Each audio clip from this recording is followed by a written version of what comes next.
Korang tahu tak sebenarnya Kapten Barbossa ni adalah diinspirasikan daripada seorang tentera daripada Turki. Mari saya kapal nak cerita.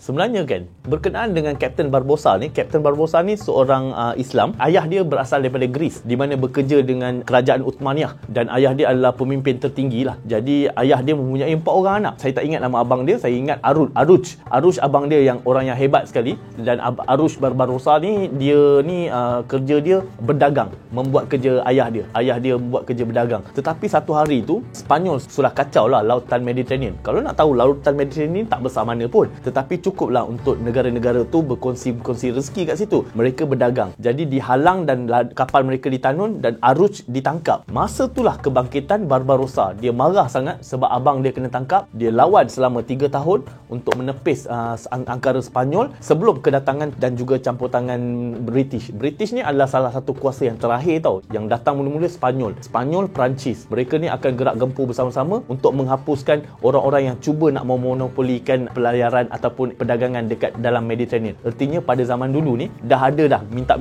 wang perlindungan, wang cukai. Mereka kata cukai, tapi sebenarnya diorang lah gangster besar. Diorang minta sebenarnya cukai itu sebenarnya wang perlindungan lah. Kau nak lalu kawasan aku, kau nak lalu kawasan ni. Tapi kan lautan semua Allah yang punya. Jadi diorang tak nak bagi orang Islam. Jadi pada masa itulah mereka melabelkan Barbarossa ni adalah lanun sebab kacau perdagangan mereka. Khairuddin Barbarossa ni dia tak kacau pun Mak Saleh ataupun Barat, tetapi Barat ni yang duduk kacau dia sehingga membunuh berlaku di antara kalangan mereka, sehingga menyebabkan dia bangkit dan pergi menyelamatkan ribuan orang-orang yang menjadi hamba abdi hasil daripada peperangan salib sebelum ni di Sepanyol, dan dia bawa pergi duduk kat Angola, dan dia mendapat menjadi orang yang terbesar dekat Angola selepas tu, sehingga dia mendirikan akademi laut dia sendiri, geng. Korang tengok kalau dia lanun, takkan lanun nak buat akademi laut sendiri, tapi dia ni seorang pahlawan dan dia nak ajar anak-anak Islam ni semua pada dekat Angola ni, dan dia ajar dengan satu akademi, cara ikat tali, cara bawa kapal, cara buat kapal. Dan kalau korang pergi ke Turki, janganlah korang naik belon angin udara panas tu je. Korang pergi ke kubur dia, sedekahkan Al-Fatihah untuk dia, sebab dia antara orang yang penting melawan penjajah, melawan Barat ni untuk menegakkan agama Islam. Semasa kemarahan Khairuddin Barbarossa ni, dia ni sangat marah bila adik dia meninggal, dibunuh, dan Aruj pun meninggal. Jadi dia ni tinggal satu orang. Disebabkan dia marah sangat, dia pernah tercatat dalam satu sejarah, dalam satu buku,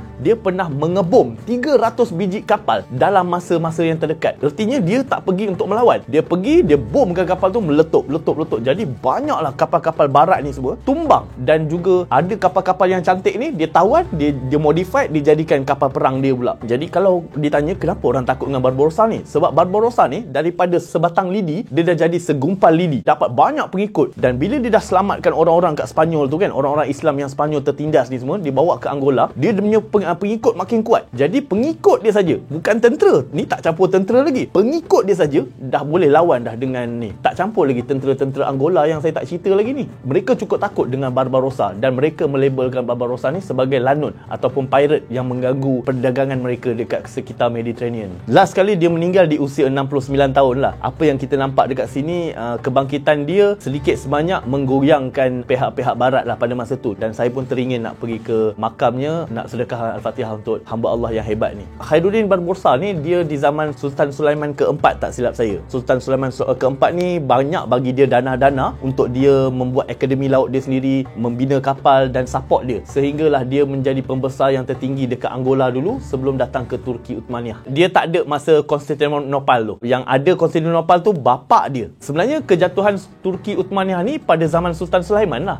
Di akhir-akhir hujung tahun akhir zaman, Sultan Sulaiman ni pun dah mula goyah dan tak menjaga negara dia. Sedikit sebanyak Sultan Sulaiman punya tahta digulingkan lah selepas kemangkatan Khairuddin Barbarossa ni.